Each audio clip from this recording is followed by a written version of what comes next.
প্রধানমন্ত্রী সহ ৪৭ সদস্যের মন্ত্রিসভার শপথকাল ৩১ নতুন মুখ বেছে নিলেন শেখ হাসিনা। হেভিওয়েট অনেকেই বাদ। শ্রদ্ধা ভালোবাসায় সৈয়দ আশরাফের শেষ বিদায়, জানা যায় লাখো মানুষের ঢল, বনানী কবরস্থানে দাফন। এবং এমপি হিসেবে শপথ নিলেন এরশাদ, সংসদে যাচ্ছেন না গণফোরামের ২ সাংসদ।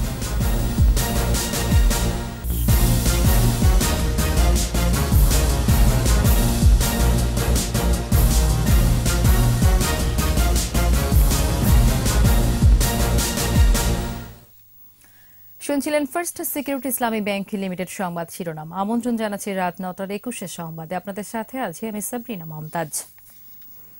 টানা তৃতীয়বারের মতো প্রধানমন্ত্রী হিসেবে কাল শপথ নিয়েছেন শেখ হাসিনা। ২৪ জন মন্ত্রী, ১৯ জন প্রতিমন্ত্রী ও ৩ জন উপমন্ত্রী শপথ নেবেন। এবার মন্ত্রিসভায় বড় চমক, ৩১ জন নতুন মুখ। বাদ পড়েছেন বর্তমান মন্ত্রিসভার ৩৬ জন। কাল বিকেল ৩:৩০টায় বঙ্গভবনে নতুন মন্ত্রিসভার সদস্যদের শপথ বাক্য পাঠ করাবেন রাষ্ট্রপতি মোহাম্মদ আব্দুল হামিদ। Miraj major report. একাদশ জাতীয় সংসদ নির্বাচনে নিরঙ্কুশ বিজয়ের পর টানা তৃতীয়বারের মতো সরকার গঠন করতে যাচ্ছে আওয়ামী লীগ। সোমবার বঙ্গভবনে নতুন মন্ত্রিসভার সদস্যদের শপথ হবে। রোববার বিকেলে সচিবালয়ে মন্ত্রিপরিষদ সচিব শফিউল আলম একথা জানান। মাননীয় প্রধানমন্ত্রী সহ ৪৭ জনের মন্ত্রিসভা। নতুন মন্ত্রিসভার সদস্যদের তালিকা প্রকাশ করেন তিনি।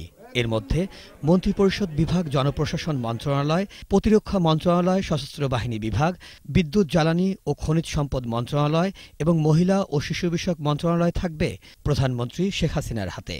তালিকায় ২৪ জন মন্ত্রীর মধ্যে আকাম মোজাম্মেল হক মুক্তিযুদ্ধ, ওবায়দুল কাদের সড়ক পরিবহন সেতু মন্ত্রণালয়, ড আব্দুর রাজ্জাক কৃষি, আসাদুজ্জামান খান কামাল স্বরাষ্ট্র, ড হাসান মাহমুদ তথ্য, আনিসুল হক আইন, আহম মুস্তফা কামাল অর্থ, তাজুল ইসলাম স্থানীয় সরকার, দীপুমণি শিক্ষা, একে আব্দুল মোমেন পররাষ্ট্র, এম এ মান্নান পরিকল্পনা, নুরুল মজিদ মাহমুদ হুমায়ুন শিল্প, গোলাম দস্তগীর গাজী বস্ত্র ও পাট, জাহিদ মালেক স্বাস্থ্য, সাধনচন্দ্র মজুমদার খাদ্য, টিপু মুন্সি বাণিজ্য, নুরুজ্জামান আহমেদ সমাজ কল্যাণ, সম রেজাউল করিম গণপূর্ত, মোহাম্মদ শাহাব উদ্দিন পরিবেশ ও বন, বীর বাহাদুর উসই সিং পার্বত্য চট্টগ্রাম বিষয়ক, সাইফুজ্জামান চৌধুরী ভূমি, নুরুল ইসলাম সুজন রেলপথ, ইয়াফেস ওসমান বিজ্ঞান ও প্রযুক্তি, মোস্তফা জব্বার ডাক, টেলিযোগাযোগ ও তথ্য প্রযুক্তি মন্ত্রণালয়ের দায়িত্ব পাচ্ছেন বলে জানান মন্ত্রিপরিষদ সচিব।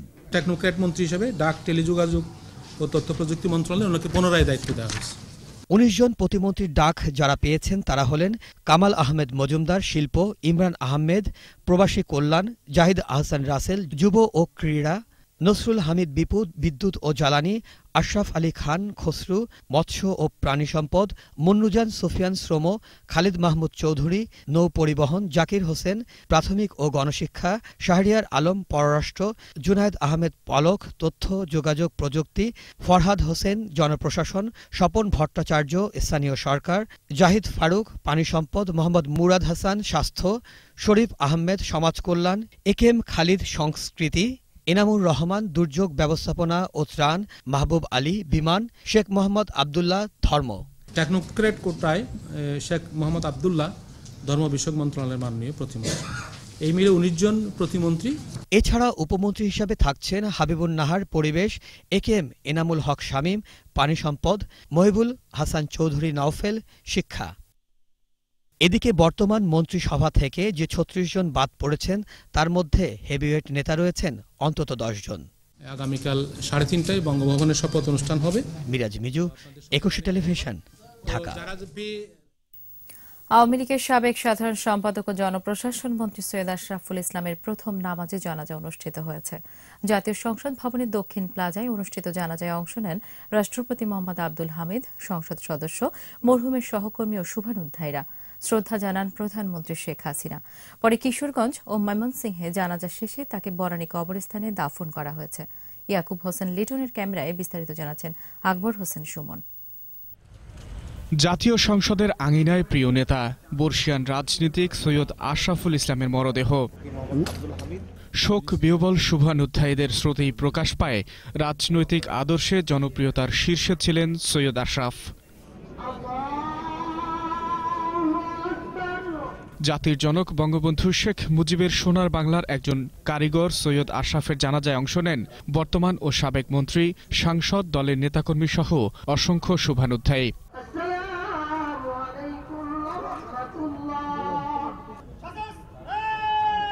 রাষ্ট্রীয় সম্মাননা গার্ড অব অনার প্রদান করা হয় সৈয়দ আশরাফকে। পরে শ্রদ্ধা জানান রাষ্ট্রপতি আব্দুল হামিদ। প্রধানমন্ত্রী শেখ হাসিনা শ্রদ্ধা জানিয়ে নীরবে দাঁড়িয়ে থাকেন কিছুক্ষণ। রাষ্ট্রীয় আনুষ্ঠানিকতা শেষে একে একে শ্রদ্ধা নিবেদন করেন আওয়ামী লীগ ও সর্বস্তরের মানুষ। শোকার্ত সহকর্মীদের স্মৃতিচারণে উঠে আসে সৈয়দ আশরাফের রাজনৈতিক জীবনের আদর্শের নানা গল্প। শেখ হাসিনার মুক্তি সহ আওয়ামী লীগকে সুসংগঠিত করা, তার এই কার্যপ্রণালীর মধ্যে দিয়ে আওয়ামী লীগের যত গ্রুপিং যেখানে থাক না কেন, তাকে কেউ কোনোদিন কোনো গ্রুপিংয়ের সাথে জড়াতে পারেন না। তার কোনো শত্রু নাই। দল মত নির্বিশেষে বাংলাদেশের সকল মানুষ সৈয়দ আশরাফুল ইসলামের প্রতি ছিল শ্রদ্ধাশীল, তাকে ভালোবাসত। দলের প্রতি আত্মত্যাগ সৈয়দ আশরাফকে যেমন মহান করেছে, তেমনি নির্মোহ নির্লোভ ব্যক্তি মানুষটিও সবার আদর্শ হয়ে উঠবে। মৃত্যুর পর তাকে ঘিরে মানুষের মধ্যে যে আলোচনা, মানুষের মধ্যে যে আগ্রহ, তাতেই বোঝা যায় যে তিনি কতটা জনপ্রিয়। শুধু দলে নয়, দলের বাইরেও তিনি জনপ্রিয়। রাজনৈতিক নেতাদের এমনই হওয়া উচিত। উত্তরসূরিদের অনুকরণীয় হয়ে থাকবেন প্রিয় নেতা। এখন অনেকে রাজনীতি করে রাজনীতির বিনিময়ে কিছু পাওয়ার জন্য, কিন্তু সে সেটা করে নাই। তার শেষ জীবন পর্যন্ত সে তার আদর্শকে সমুন্নত রেখে তিনি কাজ করে গেছেন। আপনারা আমার ভাইয়ের সকল ভুল ত্রুটি নিজ গুণে ক্ষমা করে দিবেন। সহকর্মীদের মতে বিতর্কের ঊর্ধ্বে থেকে পরিচ্ছন্ন রাজনীতির চর্চা প্রসারিত করার একজন কারিগর ছিলেন সৈয়দ আশরাফুল ইসলাম। এরপর কিশোরগঞ্জের শোলাকিয়া ও ময়মনসিংহের আঞ্জুমান ঈদগাহ মাঠে আরও 2 দফা জানাজা শেষে রাজধানীর বনানী কবরস্থানে রাষ্ট্রীয় মর্যাদায় তাকে দাফন করা হয়। আকবর হোসেন সুমন, 21 টেলিভিশন, ঢাকা। একাদশ জাতীয় সংসদের সদস্য হিসেবে শপথ নিয়েছেন জাতীয় পার্টির চেয়ারম্যান হুসেইন মোহাম্মদ এরশাদ। দুপুরে স্পিকার ডক্টর শিরীন শারমিন চৌধুরী তার সংসদ কার্যালয়ে তাকে শপথ বাক্য পাঠ করান। শারীরিক অসুস্থতার কারণে গত 3 জানুয়ারি তিনি অন্যান্য সদস্যদের সঙ্গে শপথ নিতে পারেননি। পরে জাতীয় পার্টি মহাসচিব মশিউর রহমান রাঙ্গা জানান, আওয়ামী লীগ নেতৃত্বাধীন মহাজোটের অংশ হিসেবে নির্বাচনে অংশ নিলেও সংসদে শক্তিশালী বিরোধী দল হিসেবে থাকবে জাতীয় পার্টি। তিনি জানান, এবার সরকারের অংশীদার হতে চায় না জাতীয় পার্টি। এ নিয়ে দলের মধ্যে বিভক্তি নেই বলেও জানান তিনি। আমরা বিরোধী দলে থাকছি এবং আমরা আশা করছি যে বিরোধী দল থেকে আমরা দেশের মানুষের যে কথাগুলো, এই কথাগুলো আমরা গ্রামের গঞ্জের যেসব কথাবার্তাগুলো, এগুলো গতবার আমরা সংসদে ছিলাম এবং বিরোধী দলে ছিলাম এবং সরকারেও ছিলাম। তো আমরা দেখেছি যে এতে আমাদের একটু সমস্যার সৃষ্টি হয়, কোনো সময় অনেক জবাবদিহি করতে হয়। জাতীয় ঐক্যফ্রন্টের কোন সদস্য এই সাংসদ হিসেবে শপথ নেবেন না বলে জানিয়েছেন ঐক্যফ্রন্টের নেতা মোস্তফা মহসিন মন্টু। দুপুরে ডক্টর কামাল হোসেনের চেম্বারে বৈঠক করেন ঐক্যফ্রন্টের শীর্ষ নেতারা। কামাল হোসেনের সভাপতিতে বিএনপির মহাসচিব মির্জা ফখরুল ইসলাম আলমগীর অংশ নেন বৈঠকে। পরে বৈঠকের বিষয়ে সাংবাদিকদের সঙ্গে কথা বলেন গণফোরামের সাধারণ সম্পাদক মোস্তফা মহসিন মন্টু। তিনি জানান, সংসদ নির্বাচনে ঐক্যফ্রন্টের নির্বাচিত 7 সদস্যের কেউই শপথ নেবেন না। এমনকি পুনর্নির্বাচনের দাবিতে মঙ্গলবার নতুন কর্মসূচি দেয়া হবে বলেও জানান তিনি। এখন পর্যন্ত কেউ শপথ নিচ্ছে না এবং এই ধরনের কোনো কথা ডক্টর কামাল হোসেন বলেন নাই। পরের কথা আমি বলতে পারি না। এখন পর্যন্ত আমরা এই ধরনের কোনো কথা বলি নাই। যেটা পত্রিকা এসছে সেটা ভুল বশত চলে আসছে। একাদশ সংসদ নির্বাচনের মতো সমন্বয় এবং শৃঙ্খলা আগে কখনো হয়নি। এই শৃঙ্খলা যাতে ধরে রাখা যায় সেই চেষ্টা থাকবে বলে মন্তব্য করেছেন প্রধানমন্ত্রীর রাজনৈতিক উপদেষ্টা এইচ.টি. ইমাম। নির্বাচনের সাংবিধানিক দায়িত্ব সুন্দরভাবে পালন করায় নির্বাচন কমিশনকে ধন্যবাদ ও অভিনন্দন জানাতে দুপুরে এইচ.টি. ইমামের নেতৃত্বে নির্বাচন কমিশন কার্যালয়ে যায় আওয়ামী লীগের প্রতিনিধি দল। কমিশনের সাথে বৈঠক শেষে এইচ.টি. ইমাম বলেন, সরকারের পক্ষ থেকে কমিশনকে সব ধরনের সহায়তা করা হয়েছে। এবারের নির্বাচনী কমিশনের উপর জনগণের আস্থা অনেক বেড়েছে বলেও মন্তব্য করেন তিনি। এত বিশাল সংখ্যক মানুষকে একত্র করে সমন্বয়, যে এবারকার মতো এত সুন্দর সমন্বয় আর কখনো হয়নি। এইটি আমাদের সবচেয়ে গর্বের বিষয়। এবং বাংলাদেশ সরকারের পক্ষ থেকে সরকার যেভাবে সাংবিধানিকভাবে যা যা দায়িত্ব পালন করার ছিল, নির্বাচন কমিশনকে সহায়তা করার প্রত্যেকটি কাজ ঠিক সেইভাবেই করেছেন। নিচ্ছি ইসলামী ব্যাংক বিবৃতি। যখন ফিরছি তখন অন্যান্য খবরের সাথে যা থাকছে। দুর্নীতির মামলায় ব্যারিস্টার নাজমুল হুদা কারাগারে, চিকিৎসার জন্য বঙ্গবন্ধু মেডিকেলে ভর্তি। সুবর্ণচরে ধর্ষণের ঘটনায় 7 আসামি, 5 দিনের রিমান্ডে, গ্রেপ্তার আরও 3।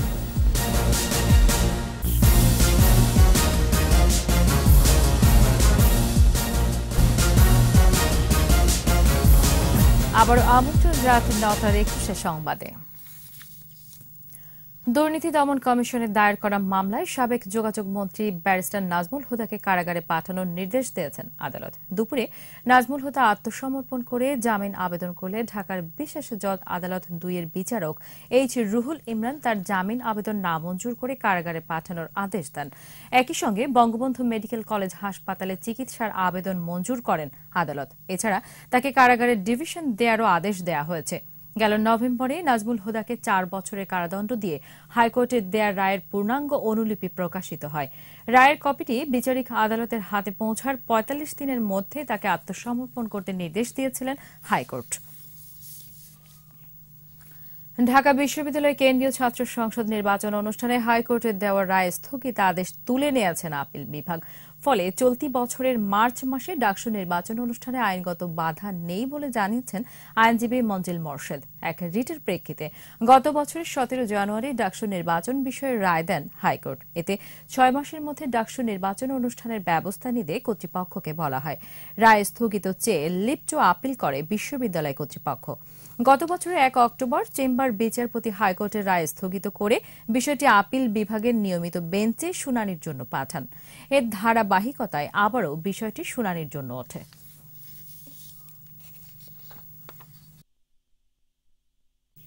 নোয়াখালীর সুবর্ণচরে গণধর্ষণে অভিযুক্ত 7 জনকে 5 দিনের রিমান্ডে নেওয়া হয়েছে।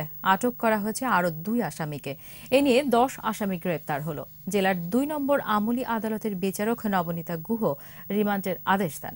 আসামিদের মধ্যে রয়েছেন অভিযুক্ত মূল হোতা রুহুল আমিন, মোহাম্মদ সোহেল, বাদশাহ আলম বাসু, মোহাম্মদ স্বপন, ইব্রাহিম খলিল বেচু, জসিমউদ্দিন ও হাসান আলী ভুলু। রুহুল আমিন আওয়ামী লীগের রাজনীতির সঙ্গে যুক্ত ছিলেন।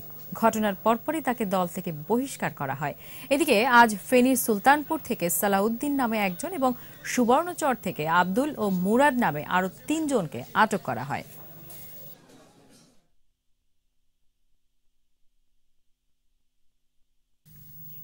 এবার আমাদের সাপ্তাহিক আয়োজন জনদুর্ভোগ, সোশ্যাল ইসলামিক ব্যাংক লিমিটেডের সৌজন্যে।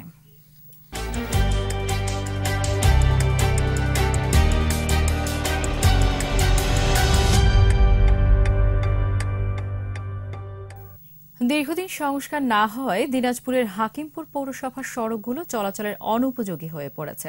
হিলির জালালপুর থেকে গোহারা হয়ে রাঙামাটি, ছাতনী, চারমাথা এবং হাসপাতাল মোড় থেকে চন্দ্রীপুর হয়ে ইসমাইলপুর পর্যন্ত সড়কের বিভিন্ন স্থানে পিচ উঠে সৃষ্টি হয়েছে অসংখ্য ছোট বড় গর্ত। সড়কের এই বেহাল দশায় দুর্ভোগ বেড়েছে যাতায়াতকারীদের। যান চলাচলে প্রায়ই ঘটছে দুর্ঘটনা। গুরুত্বপূর্ণ এসব সড়ক দীর্ঘদিন মেরামত না করায় ক্ষুব্ধ স্থানীয়রা।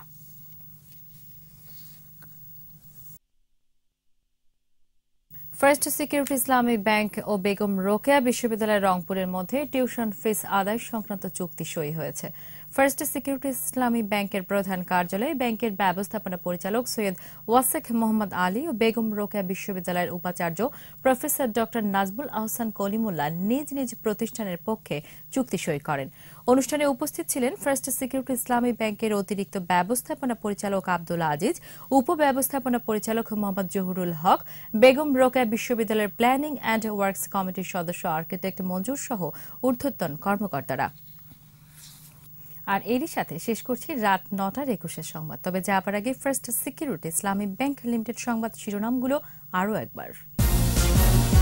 প্রধানমন্ত্রী সহ 47 সদস্যের মন্ত্রিসভার শপথকাল, 31 নতুন মুখ বেছে নিলেন শেখ হাসিনা, হেভিওয়েট অনেকেই বাদ।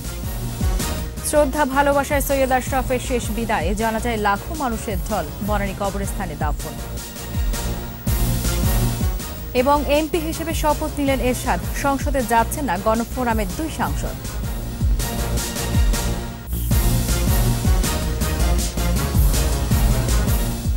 সর্বশেষ খবর জানতে ডায়াল করুন 2021 আর ভিজিট করুন ekushe-tv.com ওয়েবসাইটে। এছাড়া ফেসবুকে ভিজিট করতে পারেন facebook.com/ekushe24 অনলাইনে। পরের সংবাদ রাত 11টায় দেখার আমন্ত্রণ রইলে একুশের সাথেই থাকুন।